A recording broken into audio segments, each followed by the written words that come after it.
The Captain's Log Radio with your host, Captain Jonathan Moss.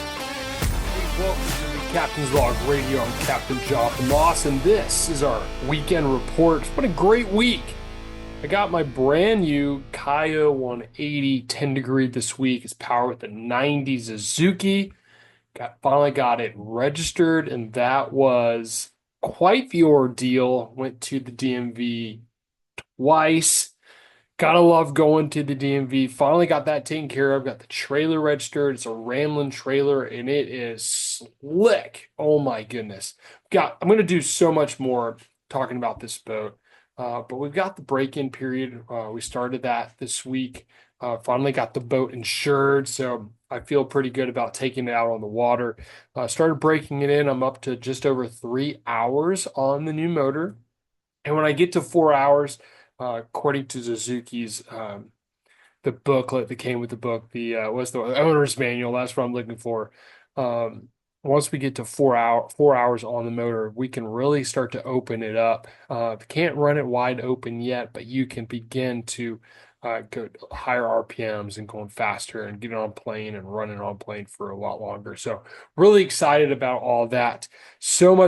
We got so much to do with this new boat. Filming is about to start. We're a little behind on the filming, but we're going to get that done soon. But anyways, let's talk about our weekend report. I'm out on the water today. Got 2 new clients throwing fly. And, they're paying a substantial amount of money to go fishing. You book a fishing charter.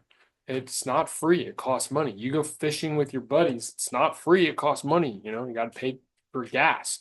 These things cost money. Okay. If you're making the investment in going on a fishing charter, all right, I want you, I'm very particular about this. Like, I want my clients to walk away from a fishing trip with me having the utmost experience, number one, and number two, walking away learning something. I want you to learn something with me, whether that be how I rig a bait or specific lines or knots that I use, or maybe how to work a specific lure. I want you to walk away learning something. But it's also not the day to learn how to cast. Now, I'll back up a little bit. I love taking families fishing. I love taking newbies fishing. I love taking kids fishing. Okay. But when you are a fly angler, man, for saltwater, inshore saltwater fishing, it is crucial that you know how to double haul, that you're able to cast a fly line consistently and accurately at least 60 feet. 50 minimum, but 60 is better. 80 is great. I don't want you to neglect the short cast. You still need to be able to cast short. There are opportunities where, one pops up 10 feet from the boat and you literally are going to cane pull it, right? I remember the season 1, episode 1 of the Captain's Log. I was fishing with Captain Adam Whitston, and he caught a redfish literally at his feet, like literally at his feet. Those opportunities happen. But you need to be able to cast, okay? Short distances, medium distances, long distances, especially on that inshore saltwater game. These fish were in a foot of water. These fish are spooky. They're on edge. They're smart. You have to make the right presentation. You have to keep the boat so far away. Last week I talked about making that long cast and how crucial it is to make that long cast. Talk about how these fish can feel the vibrations of the boat, and you really have to, if you're going to move around, you really need to be still and be centered and not make any big movements, because the fish are going to feel that. It doesn't change when you're throwing fly. You still have to move around quietly. You still have to be able to cast far and accurately.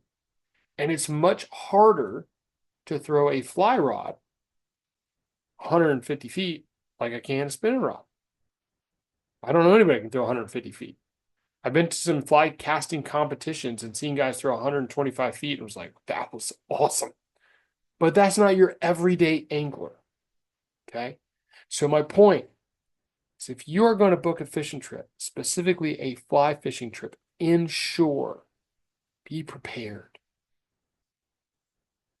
Take the time to practice at home before you go on your fishing trip. It is a lot of work. It is not easy. You need to have that skill. I'm not trying to be mean or rude or a jerk here. I'm trying to really encourage you. Take the time. 5 P's. Proper preparation prevents poor performance. It's crucial.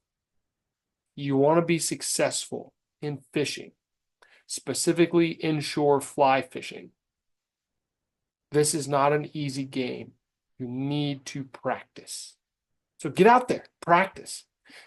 Something I like to encourage my clients and students if I'm teaching someone how to throw a fly. When you're practicing, stand on a cooler or stand on a casting platform. Okay? Why? When you're on a boat, you are not even with the water level. Okay? You're elevated. And if you're on a casting platform on your boat, you're even higher. You're standing in your front yard and you're casting and you're just on the ground, then you are even with where you're casting. So standing on a cooler or standing on a casting platform in your yard elevates you. So it's similar to being on a boat. Okay? Practice that. Learn how to double haul. Learn how to double haul. And what that technique is, pulling your line on your back cast and pulling on your line again on your forward cast. Speeding up that line. It loads the rod, it speeds the line, it allows that line to shoot out, and you're going to make less false casts by using and implementing the double haul technique. So get out there and practice. Get out there and practice before you go fishing. Proper preparation prevents poor performance. Man, we had to work today. We caught fish. I don't quit. We're going to put fish in the boat. It is very rare, very, very rare that if you're on a charter with me that we catch zero. We're going to work till we make it happen. Okay? But your success rate is going to go through the roof if you have prepared ahead of time. Get that cast down, practice in the front yard, in the backyard, a park, stand on your cooler. If you have a boat, get out and practice on your skiff, on your boat, whatever. I don't care. Practice before you get out there so that when those shots come up, when that opportunity arises, you got a fish tailing, you got a fish swimming, you got a fish pushing, you got a fish just chilling, laid up. You're able to make that presentation. Okay? It's muscle memory. No big deal. No big deal. You can make that cast. Easy peasy. And your success rate's going to go up.